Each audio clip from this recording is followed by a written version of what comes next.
I've been in some situations where I've been like, this situation is so ridiculous that all I could do is just laugh.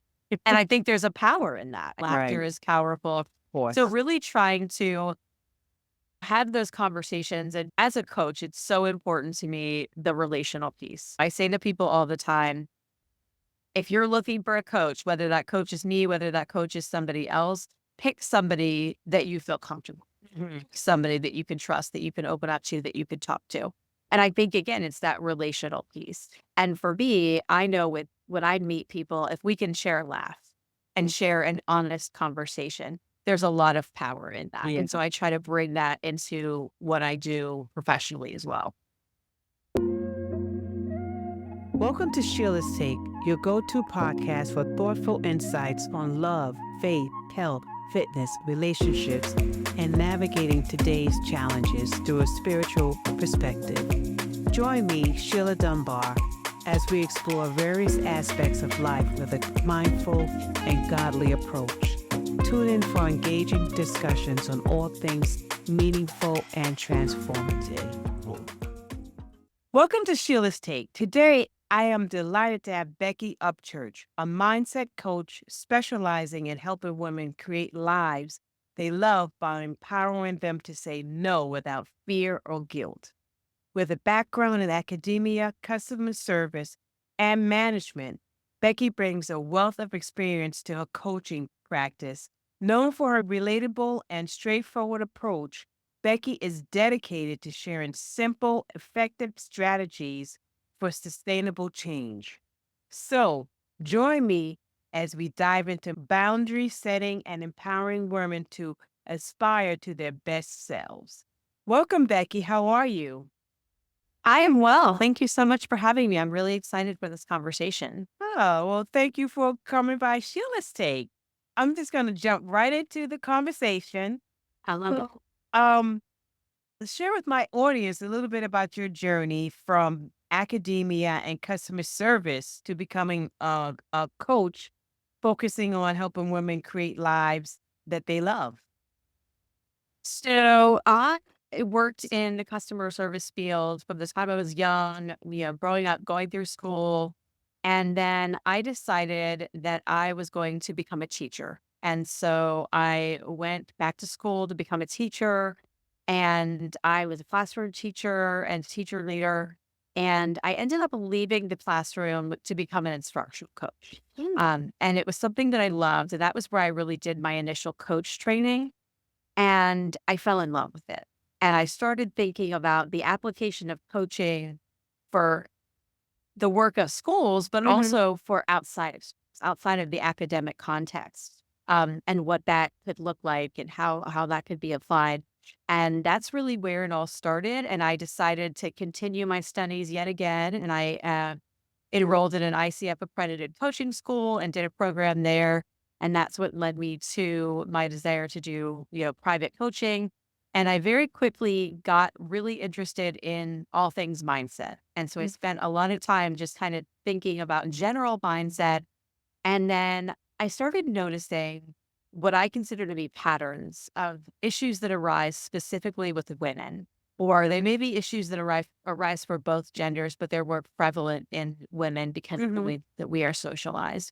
And so I just became super passionate about that because I feel like so many of us are navigating these challenging things with our mindset that we didn't actually create. They were kind of created for us. And we don't always have a path out of the things we were taught or the things we were socialized into. And so I definitely have a little bit of a rebel inside of me. So I think that's also a part of it where it's like, oh, we were socialized to believe these things and do these things. Okay. And you know what? We don't have to. So if people don't want to, I'm going to help them kind of switch and flip that script. So, how do you approach? Because I'm going to be honest with you. Um, Last year, I went through um my season of no. I was one of those people pleasers, and I got to a point where you know what?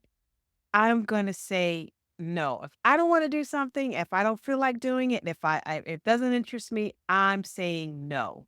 So how did you approach starting to help women to say no to things without fear or guilt? Because I know um in the past when I would say no, I would have to come up with, well, I feel like I had to give a reason why I was saying no. But I realized no is a complete sentence. I don't have to give a reason. I can just tell you no. Mhm. So how did you approach helping women say no without having a fear or guilt? And what mindset shifts do you find most impactful in this process? So first, I will say that I love that you mentioned that no as a complete sentence. I actually wrote a blog years ago that's, I think, still on my website to this day, that's called No as a Complete Sentence. And it's about exactly that. Because so many of us think if we say no, we have to have a rationale, we have to apologize, and that we actually can't say no if we don't have a reason. So Right. if somebody asks us to do something and it's like, well, if I'm free and I have the time, I can't really say no. Well, yes, you can, because it doesn't matter if you have, 800 hours that are free, Right. you get to decide how you spend them. Exactly. And so I really, kind of shifted into this area last year because I had this just aha moment where I started realizing how difficult it was for, again, women especially to say no because we're socialized to say yes, to be caretakers. Um, and I had this aha moment because I was like, oh, that's something I do really, really well. I should probably start focusing on how to help people do that. um, and for me, the mindset piece has really been huge because, again, I think so many of us, myself included, were socialized to, I think sometimes it has to do with what we're taught about what it means to be a good woman or a good mother or a good partner or whatever it is. And so we're taught to be agreeable. We're taught to caretake. We're taught to be helpful. And all of those things generally involve a lot of saying yes Yeah. and saying yes specifically to people other than ourselves. And what we're not taught nearly as often is to say yes to ourselves as well as part of that equation. And so, a couple of things that are really prevalent for me around this, and one of them is, what does saying no open up for me? Mhm. And recognizing that every time I am saying yes to something I don't want to do, saying yes to something for somebody else at my own expense, I'm saying no to an opportunity, or Yep. I'm saying no to something I want to do, or I'm saying no to a dream of mine. So really getting to understand the relationship between yes and no, and that there's always a give and take. So when I'm making decisions about what I'm saying yes to, what I'm saying no to, does this anchor to what my values are? Does it align with who I am as a person? Does it align to how I want to show up in the world for myself and others? Does it align to the goals that I have? And once you get really clear about the path that you're on, you get really clear about what your values are, what your goals are, and use that as kind of a touchstone, I think it becomes a lot easier to know what to say no to and what to say yes to. And then the difficult work of saying it without feeling bad comes up. And there are a couple of things that I find super helpful about that. Number one is I believe fundamentally that when we say yes to things that we are not saying yes to happily, we are saying yes with resistance. And whether we think it does or not, that comes through in how we show up. Mhm. So if I'm saying yes to things that I don't want to do and showing up anyway, and showing up secretly resentful, secretly unhappy, secretly exhausted, I am not bringing the best version of myself into that situation. That's right. And so if I have a value of showing up as my best self, well, I'm going to butt up against that value. But also, how does that impact my relationships? Because if every time I'm in a relationship with you, I'm in a situation or a scenario where I'm doing something that I don't want to do and I'm unhappy or I'm frustrated, you're not getting the best version of me. And we're not going to be able to connect as deeply or as Right. meaningfully. Right. And so I think a lot of times we think if we say yes and be people please, that it will strengthen our relationships. I would argue that it actually harms our relationships over time. It actually deteriorates them either through resentment or because we're not being our authentic selves. And if you're not showing up authentically, you can only connect so deeply and then the connection is going to stop there. As opposed to if I say to you, Sheila, I would love to do this, but unfortunately I can't. Well, you know that I'm going to say no to you when I want to say no, and I'm going to say yes when I want to say yes. So when you do receive me during the yeses, you're going to have me there fully. I'm going to be present. I'm going to want to be there. And the way that you and I engage with each other when we're both happy and present fully, we're going to be able to deepen the connection that we have. I truly believe that. I recently interviewed Takia LaShawn, and she does a podcast called Behind Your Smile. And one of the things we were talking about was how I always say you cannot pour from an empty cup. You can't give from an empty cup. And she had mentioned one of the things. I told her I'm going to use this from now on. That she says, well, if you look at Psalms 23, it says, "My cup runneth over." So we're not even supposed to pour from the cup. We're supposed to. Everyone is supposed to get the overflow from our cup. And I never thought of it that way. Our cup is supposed to be full so that the overflow can go to everyone else. And if we're not pouring into ourselves and we're saying yes to everything, we're not being the best versions of ourselves because we're going to show up when we don't want to be there and doing things we don't want to do. And it's going to hurt relationships. We're going to have resentment. And I'm telling you, Becky, that was the best thing I ever did. It was so freeing and satisfying. Um, let's talk about like sustainable change. I know somewhere you wrote that it comes through simple strategies, right? Mhm. Could you give an example of yet give us example of a simple yet powerful mindset strategy that you would often recommend to your clients? Yes. So I'll share some of my favorite mindset kind of habits, but also I wanted to share the mindset around change Mhm. that has really been impactful for me. Um, I think so many of us, when we want to change something, we take these big steps, right? We think, and I love using the example of when it's around the new year and everybody says, "Oh, new year, new me. I'm coming in hot, right? I've got a big change. I'm diving in. I'm going all in." And how many people, you can look at statistics of how many people fail in their New Year's resolutions Yeah. within a month, 2 months. Um, and sometimes people say, "Oh, it's because the newness wears off." I think often what it is we are trying to do too much. And so we're burning out. We're not planning thoughtfully. Mhm. And I see that a lot when people want to make change. It's like, "Oh, I'm going to start a fitness regimen. I'm going to work out for an hour, 5 days a week." But for the last 6 months, I worked out maybe 5 minutes a month, like Right. it's not sustainable. We're going to injure ourselves. We're going to get tired. We're going to, come up with excuses, whatever it is. So recognizing that what we actually need to do instead is let go of the kind of go big or go home mentality and embracing go small and go further. Right. Because the easiest way to create change is to make it something that is so small that your brain like can't make an excuse to not do it. Mhm. So if I wake up in the morning and I'm like, well, my new habit is to exercise for an hour, but then something happens and suddenly I only have 45 minutes, it's very easy for me to say, well, I don't have the full hour. It's not going to count anyway. My Right. brain starts making excuses. Right.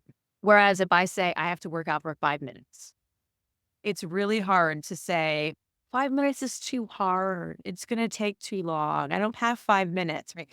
If somebody said that to you, you'd be like, "Please, that is not true." Yeah. Um, but what happens is our brain immediately says, "That's not good enough. That's too little. That's not gonna make a difference." But what actually makes the difference is the sustainability over time. And so if you do something and you make it a very small action, and you take that small action repeatedly, day after day after day, and then you can add to it. You can build on it because you're creating a stronger foundation instead of just trying to kind of jump into it. The other piece of this is the motivational piece, because we tend to think of motivation as a thing that comes to us instead of something that we create. Mm. And this has been a game changer for me. Motivation is not something that we should wait for to get started. It's not like a magic thing that just like randomly appears and you have to grab it when it shows up. Right. We actually create motivation when we show up and take the action we want to see. So again, using the exercise example, if I am like, oh, I really wish I'd felt motivated to work out, but I don't, so I'm just not going to do it. Versus, okay, I'm going to get up, I'm going to do my 5 minutes, then I'm going to feel good because I'm like, oh, I said I was going to exercise for 5 minutes. I exercised for 5 minutes. I've got the endorphins going. I'm feeling really good. Well, then tomorrow morning, I'm going to want to do it again, right? Because I'm proud of myself. I'm Right. feeling this. Well, I start to build momentum, right? Once that momentum starts going, then I start to feel motivated because I'm seeing progress. I'm Hmm. seeing myself showing up. I Yeah. might start seeing my energy levels change. But so I'm actually creating the motivation because I have started by taking the action. So the key to pretty much all change, in my opinion, is you have to get started, right? You have to Right. start, and everything comes from starting. How do you start something new? You make it as easy as humanly possible on yourself. Because again, it's that idea of if I make it as easy as possible, then it's really hard to argue myself out of it. That's right. You can't talk yourself out of it. I like that. Really good. Um, your conversational style is described as a blend of candor, thoughtfulness, and levity. How do you balance those elements when working with clients to address challenges and moving forward? So I am a friend of mine and I years ago dubbed this term truth speaker. And so I consider myself a truth speaker. And I Okay. actually, one of the best compliments I got a few years ago, I had somebody say to me, you know what I really like about you, Becky? They were like, you're a coach who doesn't try to pretend that everything is wonderful all the time. Like Yeah. you'll acknowledge like, hey, this situation might be a dumpster fire and let's deal with it. But Mhm. don't pretend that it's not a bad situation. But that doesn't mean that it's tend to, I think sometimes people tend to think like, oh, you have to make everything like, no, everything's wonderful. And we always have to look on the bright side. Well, I think sometimes in order to find a bright side, we have to look at a situation and Mhm. maybe say, this is an objectively terrible thing that I'm dealing with. Or maybe this is a frustrating, like, let's deal with the reality of the situation.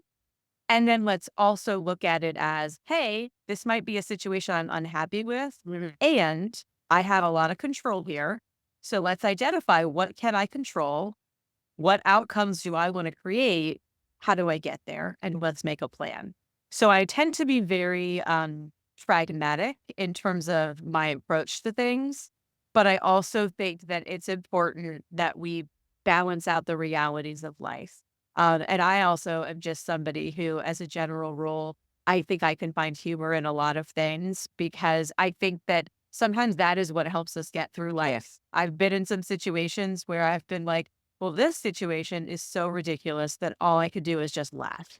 And I think there's a power in that. I think that Right, laughter right. is powerful. Of So course. really trying to have those conversations. And as a coach, it's so important to me, the relational piece. I say to people all the time, if you're looking for a coach, whether that coach is me, whether that coach is somebody else, pick somebody that you feel comfortable, Mhm. somebody that you can trust, that you can open up to, that you can talk to.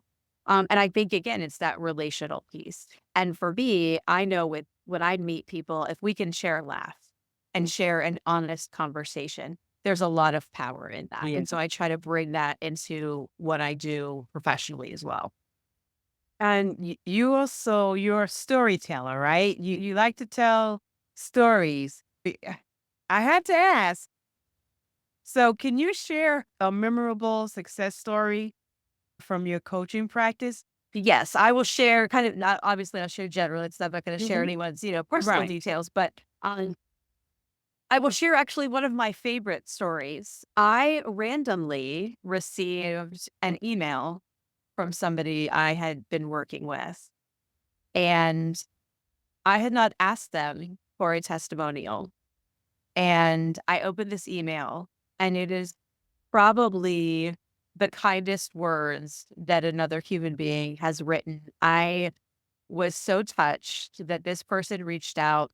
And the thing that I loved was they were talking about the changes that they had made in their life. And to be clear, and I think this is also an important thing for people to know, Like, I am a coach and I help to facilitate change, but ultimately my goal is to help people create their own change. Because again, we want change to be sustainable. Right. And ideally, I'm there to support you, but I'm also equipping you with the tools and the skills and the mindset and the understanding and the learning to be able to apply things because I'm not with you 24 hours a day. Right. You have ongoing access to me. And just the idea of this person was talking about the changes that they had made in their lives. Um, and the feedback they were getting from people in their life that had noticed the change. And so it was evident to me that they were proud of what they had accomplished and the fact that not only did they feel accomplished, but that other people externally could see the impact of the Wow. work that they had been doing.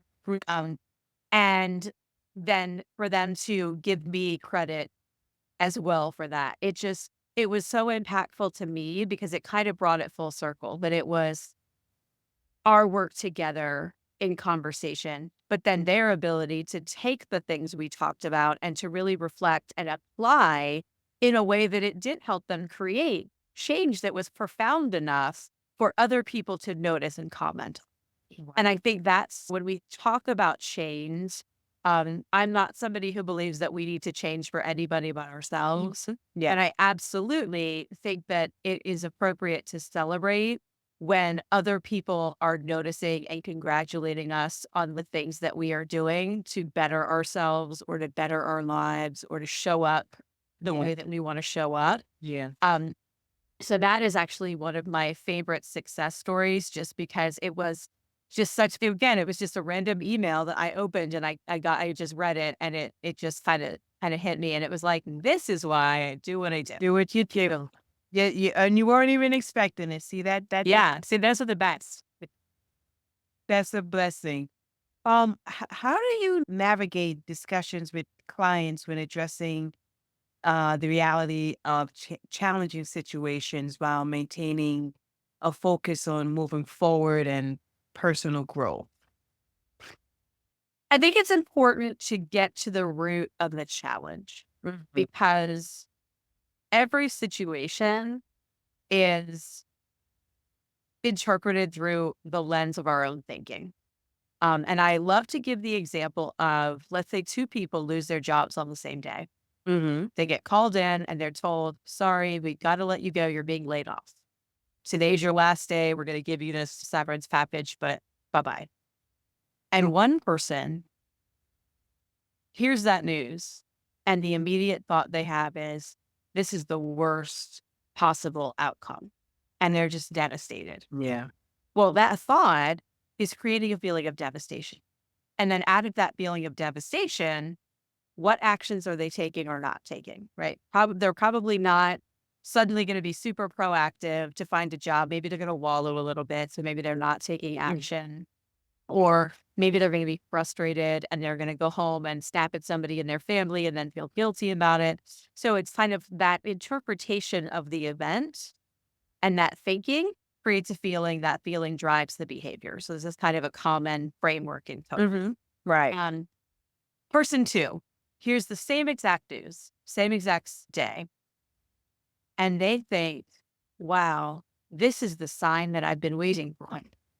Because maybe they were thinking about leaving. Yeah. Yeah. Now they're like, oh my gosh, this is the sign to find a new job. And I have a 30-day, severance package to give me a buffer. Well, that person's excited. Yeah. That person's hopping online looking for jobs. They're going out to dinner with their friends and celebrating. It's the Right. same exact Yeah. situation, but it's a completely different experience based on how we interpret it. And so that's one of the things that I think is really important is if I'm struggling with a situation, to figure out what element of this situation am I struggling with? Because I don't want to assume, let's say somebody lost their job. I don't want to assume like, oh, you're struggling with this situation because you're worried about money, because maybe that would be my reaction. Mhm. But that person might be like, actually, no, I can get another job making more money. What I'm struggling with is I really loved what I was doing. And these other jobs that I can get, I'm not going to love so much. And maybe that's what I'm struggling with. Or maybe they're struggling with, I had been there for so long, it had become a part of my identity. And now I feel like my identity shifting and I don't know what it is. So really kind of figuring out, not taking for granted why somebody's struggling really, and getting to the bottom of what exactly is the challenge that we're facing. If there's a mindset issue that's keeping you stuck, if there's something that, you're getting caught up on, what is that something? Because once we identify it, that's how we can work with it. But we have to figure out what it is. What it is first. Yeah, yeah. Wow, that's a good analogy. Um, in your experience as an educator and a coach, what role do you believe mindset plays in empowering women to reach their full potential and aspire to be their best selves? I think it is the thing. I think it is the number one thing that makes the difference in how we show up, in what we believe is possible. Mhm. I think, again, some of it goes back to socialization. I remember hearing a story about one of my coaches was like in a room, and somebody said to this room full of women who were all CEOs of very successful businesses, Mhm. very successful. And they said, picture a CEO. Only one person in the entire room pictured themselves. And yet they were all very successful CEOs. And I remember hearing that and thinking, that is crazy and also in 100% tracks. Because if I were told to picture a CEO, I feel like I would picture like a man in an 80s power suit, Yeah. like that's, Yes. Yeah. Exactly. and so I think just we are taught so many things that I don't think we even realize. Like, I know for my own self in my own life, I have so many things that have been internalized throughout my life that I never thought to examine until I started getting into mindset and coaching. Mhm. And it's like, well, where does this thought come from? Is it really something that I believe? Or is it something I was taught to believe? And I'll Right. go back to that example of like money mindset. If you grow up in an environment where you don't have a lot of money and the messaging you hear from your parents, from your friends, from your neighbors, and from your community is money is a scarce resource, you, in most cases, I think you internalize that to a large degree. And it's something that you might not even realize that you have that internalized perspective until you examine it later. Mhm. Right? Or somebody who is raised in an environment where maybe they are only modeled unhealthy relationships.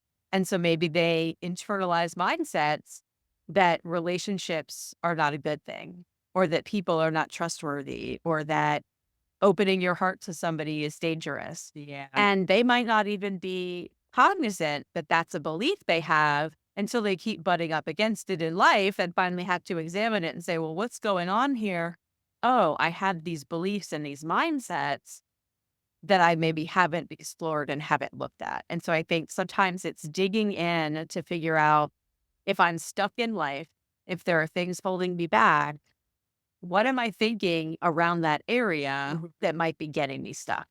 Because a lot of times it's those, I like to think of them as the below the surface thoughts that we need to kind of extract in order to figure out what's going on. Mm. Okay. My last question. What are you grateful for? Oh, that's such a hard question for me because the answer is so many things. Um, I have said many times, I am somebody who is very aware that even on my worst day, even in my worst moments, Mhm. I am far more blessed and privileged than many, many, many people. And I will be the first to admit that there are certainly days where I don't keep that top of mind. Yeah. Um, but I am somebody who I feel like I've had a lot of great opportunities in my life. I've had a lot of great people in my life. I feel like I'm somebody who was raised with a faith background, and I have a lot of gratitude for that because I think that for those who are not raised in a faith background, it can be harder to find that later in life. Yeah. So even those of us who maybe got away from it, came back type thing. So I'm very grateful for my faith. So I think that's an anchor. I feel like even in the worst days, there's a lot to be grateful. There's a lot. Yeah, that is so true. Well, Becky, I thank you for being a guest on my podcast. I love how you're empowering women to be the best versions of themselves that they can be. Do you have any last thoughts? Thank you for having me. I want to make sure I say that. And then I just want to encourage anybody who's listening. I always think of those people that will listen to a podcast and maybe they're thinking, oh, but it's easier for other people, or they just don't know, or I have change is possible for everyone. It's just finding the tools, the resources, and the path forward that works for you. So if anybody is listening who is struggling in an area of their life and they feel stuck, I just want to encourage them, keep going, keep trying, keep finding ways to create the things that you want to create for yourself. And anyone wants to get in contact with you for coaching, can they go to your website? It's Higher Good Coaching. Yes, it is highergoodcoaching.com, and that fire with a GH. Okay. And so all of that's there. I always tell folks they can send me an email. It's Becky at highergoodcoaching.com. I recently created a guide called The People Pleaser's Guide to Saying No. And the idea behind it is helping us to create more space for the things that serve us, the things that we want to do, the things that help us to achieve our goals by saying no to the things that don't. And so the focus of the guide is really to help us figure out, okay, what do I really want to be doing? How do I get stuff off my plate? And then how do I create and communicate boundaries? And then for me, the most important thing, how do I navigate the pushback that may inevitably come and learn to do all of these things without feeling bad about it? So that was kind of the mindset for me behind why I created this and what I want folks to take away from it. So I would love to share that with your listeners because I'm very excited about it. And where can they get that? I will actually send you a link if you want to put that in the show notes, and Yes, then they'll have it. definitely. Please do. Thank you so much, Becky. I'm always happy to connect with folks. I'm on Facebook at Higher Good Coaching. I'm on Instagram as Becky Upchurch _. So I feel like I'm all the places. Come and find me. They can find you. So again, Becky, I appreciate you. I thank you, and keep empowering women because we definitely need women like you to help other women to grow in themselves and to be their authentic person. I thank you so much. Thank you for having me.